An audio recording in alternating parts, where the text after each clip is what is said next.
Shalom, puji Tuhan, Bapak Ibu Saudara yang dikasihi Tuhan. Renungan firman Tuhan hari ini adalah tentang mengendalikan selera.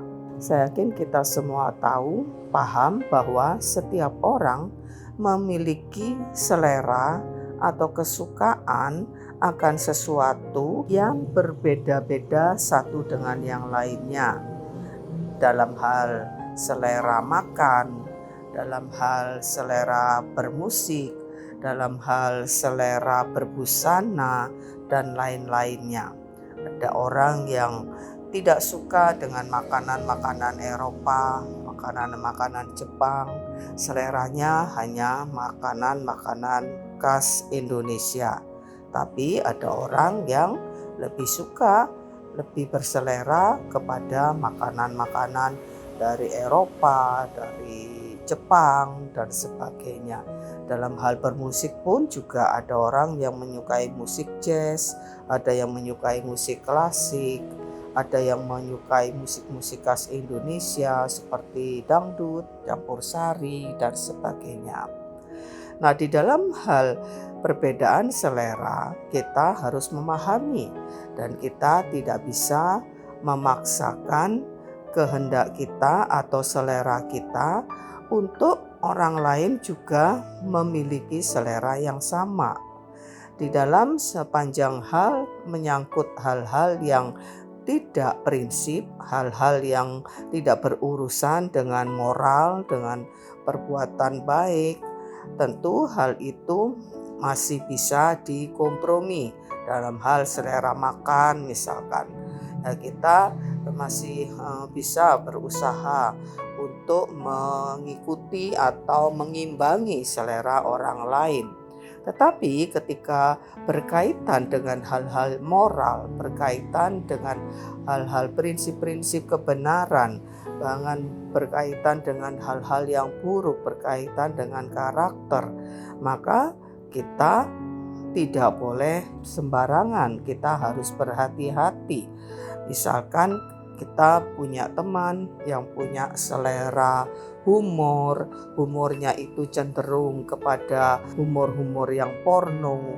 Kita punya teman yang seleranya itu cenderung kepada hal-hal yang negatif, perbuatan-perbuatan yang negatif, bergosip, membicarakan kesalahan-kesalahan orang, dan itu menjadi kesukaannya, maka kita tidak boleh kompromi. Karena Alkitab mencatat atau Alkitab mengatakan bahwa bagi Allah itu tidak ada hal yang tersembunyi. Di dalam surat Ibrani pasal yang keempat, di dalam ayat yang ke-13 dikatakan, tidak ada suatu makhluk pun yang tersembunyi di hadapannya, sebab segala sesuatu telanjang dan terbuka di depan mata Dia, yang kepadanya kita harus memberikan pertanggungan jawab.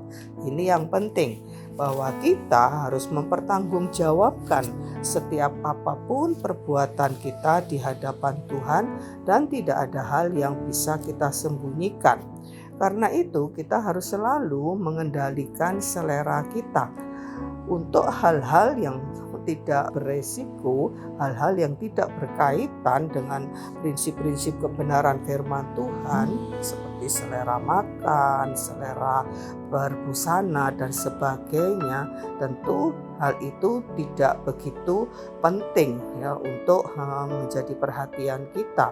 Nah, sekalipun kita masih tetap harus memperhatikan budaya, memperhatikan adat, memperhatikan etika di mana kita tinggal, kita hidup bermasyarakat. Tapi yang jauh harus lebih menjadi perhatian kita, bagaimana kita harus mengendalikan selera kita untuk menjauhi hal-hal yang negatif, hal-hal yang berlawanan dengan kebenaran firman Tuhan. Dan bahkan kita harus menjauhi pergaulan-pergaulan atau teman-teman yang memiliki hal-hal atau selera, kebiasaan-kebiasaan yang buruk, yang akan bisa mempengaruhi kehidupan kita, mencemari kehidupan kita. Karena itu Mari kita, Bapak Ibu Saudara yang dikasihi Tuhan, menjaga seluruh perilaku kehidupan kita, menjaga pergaulan kita, menjaga apa yang menjadi keinginan kita, menjadi selera kita.